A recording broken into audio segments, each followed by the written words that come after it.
Well, hey everybody, how's it going? Welcome back. Hope everyone's doing really good. We're getting ready to install some frets in this Martin D15 here. If you guys were able to check out yesterday's video, I did go over, the prep work involved here, before you even get to this point, which I think is really important. And yes, I do understand that a fret tang nipper is a lot faster, and it's probably the way to go.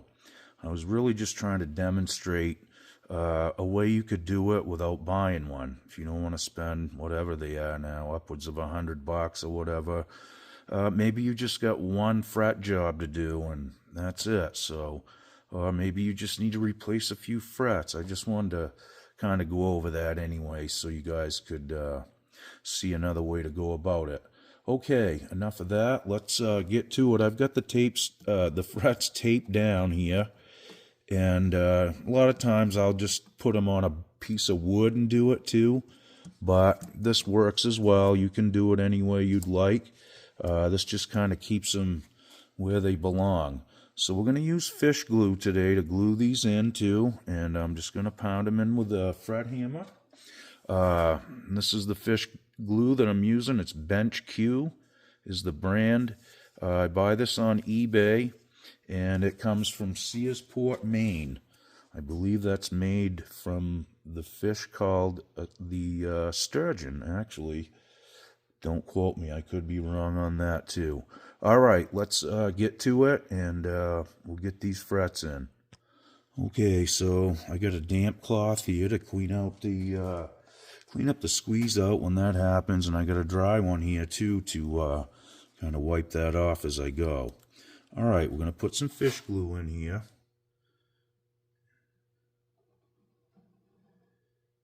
Now you don't need a ton, but you got to get some in there, right?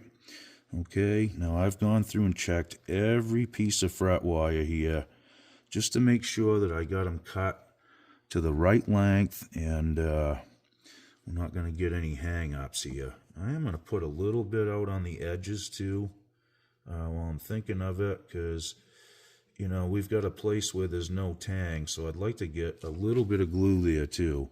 Now fish glue works really good for this, and it's really easy to clean up.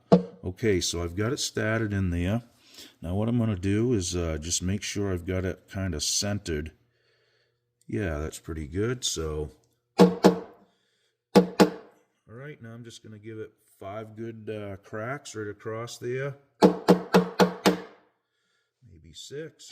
Alright, so we're going to wipe that off. Get rid of that glue that's on there. I'll take my dry cloth, give it a wipe.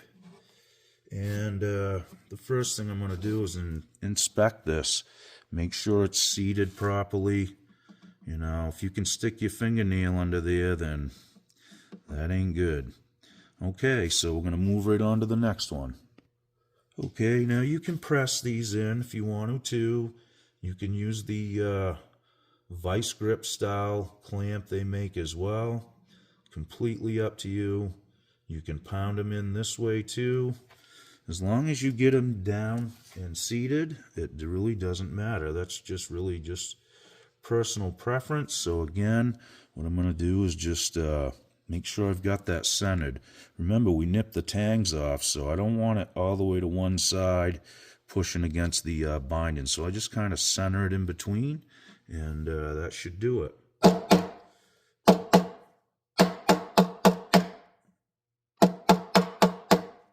Okay, so I gave it 10 cracks that time just to reassure it, but 5 will usually do it. And these are going in really easy, so not too worried about them being lifted up or anything. Again, just check every one. Make sure they're down on the ends, in the middle, and just get a good visual on it. And make sure you got them down. If they're not down, give it a couple more cracks. If it doesn't go down, then you got something hanging up in the fret slot. Okay, we're at fret number 5 here. Same process, guys. It's just a repetitive kind of thing, and it's a little boring at times, but this is really the funnest part of a fret job, to be honest with you. The prep work's not fun, and after the fret wire is in here, then there's another whole phase of work that's not real fun. Now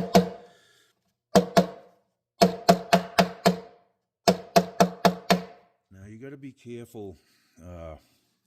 If your fret wire is a little bit long and sticking out like this is, when you get out near the ends, you really need to be careful that you don't hit on the end of the fret that's sticking out. You want to just stop, right on the fretboard, because what will happen is you can bend that over and you can actually kink that fret.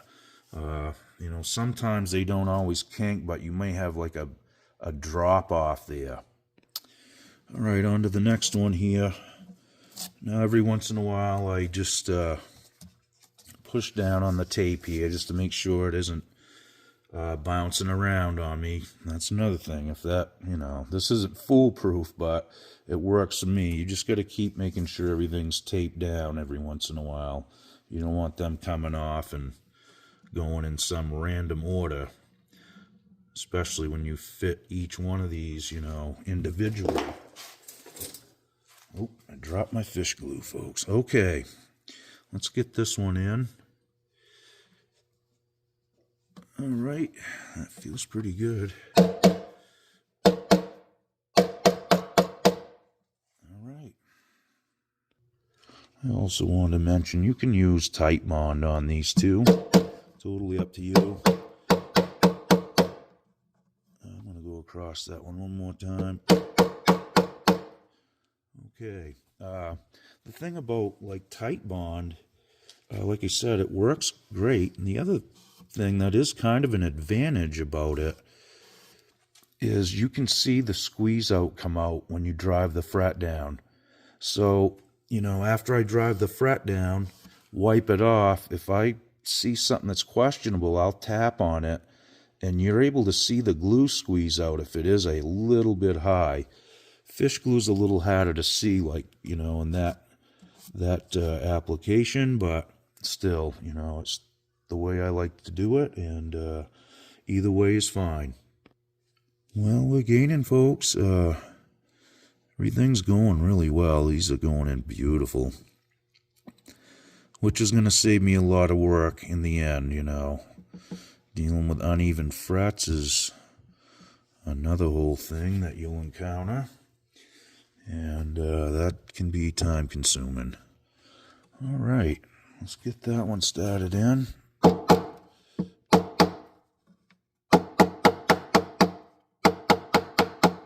right, a couple extra hits there, but that never hurt anybody. All right, I got to wet my cloth down here a little bit. I keep a spray bottle right in the shop. And, if I need to wet my cloth down, I don't have to keep running back and forth to the water faucet. Okay. Let's move right along to the next one. Okay.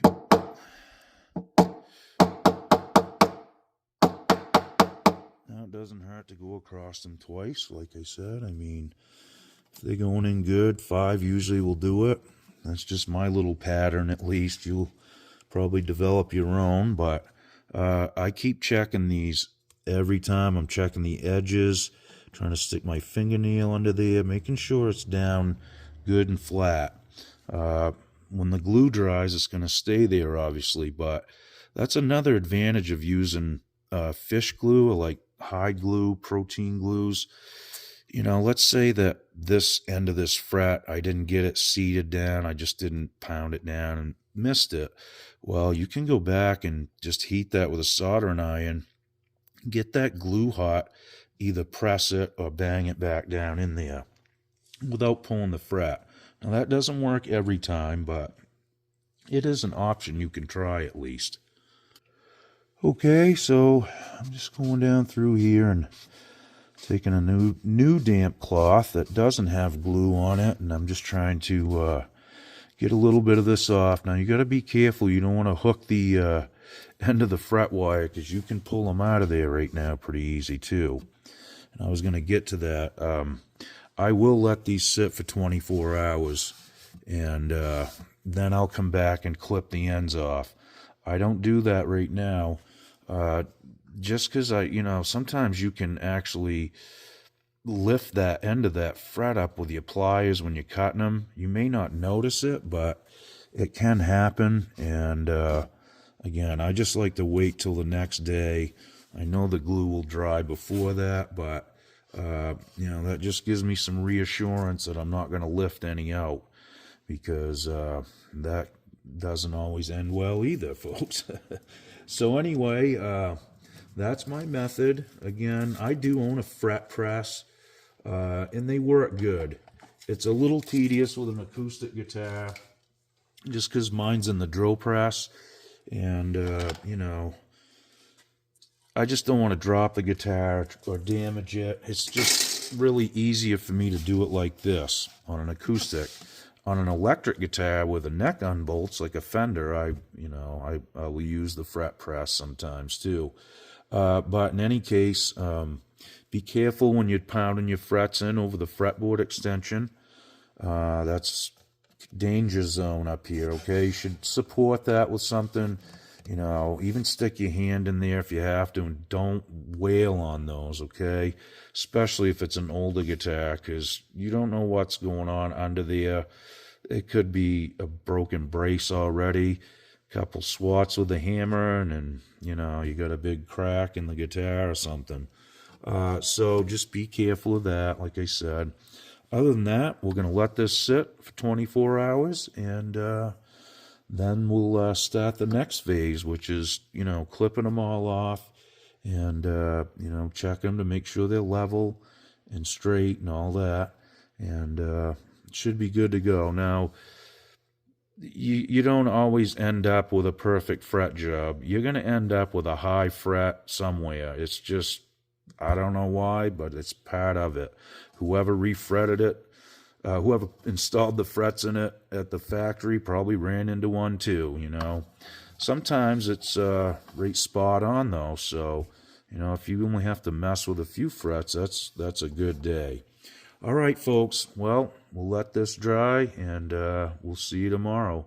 Thanks again, folks. I really appreciate all the nice comments and all the new subscribers that have shown up to the channel here in the past few days. Welcome aboard. Thanks again, everybody, and we'll see you guys real soon. Be good. Okie doke.